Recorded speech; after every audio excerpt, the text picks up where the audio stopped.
చేసిందంతా చేసి ఎలా నవ్వుతుందో చూడండి దెయ్యంలాగా. Flash back. ఆడపిల్ల పేచి పెడితే ఎలా ఉంటుందో నాకు ఇప్పుడు అర్థమైంది. అదేం జరిగిందంటే వీళ్ళకి పప్పులు కొనుక్కుంటారని డబ్బులు ఇచ్చాను, కానీ వాళ్ళ చెల్లికి కూడా ఇచ్చాను. కానీ ఈడేం చేశాడు, ఈడొక్కడే తినేసాడు. ఇది ఇయ్యదమే. ఇంకా చూసుకు ఆ పిల్ల ఈ పేచి పెట్టేసి ఎక్కడో వెళ్ళిపోయింది. ఇంకా ఆ పిల్లల్ని ఎతకడానికి 3 గంటలు పట్టింది. వాళ్ళ ఫ్రెండ్ ఇంటికాడ దాక్కుండి నేను రాను అంటుంది. ఎంత తీసుకొస్తాను, సరే నీకు 10 రూపాయలు లంచం ఇస్తాను రా అంటేనే కానీ రాలేదు. ఇంకా లంచం ఇవ్వడానికి కోడి దగ్గర తీసుకొచ్చేసాను అనమాట. ఇంకా తనకు కావాల్సిన రింగ్ నెత్తుకుంటుంది ఈ లోపల. మీ ఆడపిల్లలు కూడా ఇంతేనా పేచి పెడతారు. ఫస్ట్ టైం ఆడపిల్లలు పేచి పెడితే ఎలా ఉంటుందో నేను చూశాను. ఇంకా ఎట్టకేళ్ళకి తనకు కావాల్సిన రింగ్ తీసుకుంది. తన ఫేస్లో ఆనందం చూడండి ఎంత ఆనందంగా ఉందో.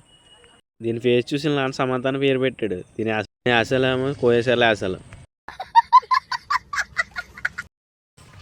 ఇది ఎప్పుడు నన్ను నోరు తెరిచి చెప్తున్నా ఏం అడగలేదు. డ్రింక్ కావాలని అడిగింది ఫస్ట్ టైం, అందుకే తీసుకొచ్చి. ఏది డ్రింక్ బాటిల్ చూపించి. అది నచ్చిందా? హ్యాపీయా? రాక్షస్. వీడియో నచ్చితే లైక్ చేసి సబ్స్క్రైబ్ చేసుకొని ఉంటా. బాయ్. ఎలాగ ఆదరిస్తారని కోరుకుంటున్నాను. బాయ్.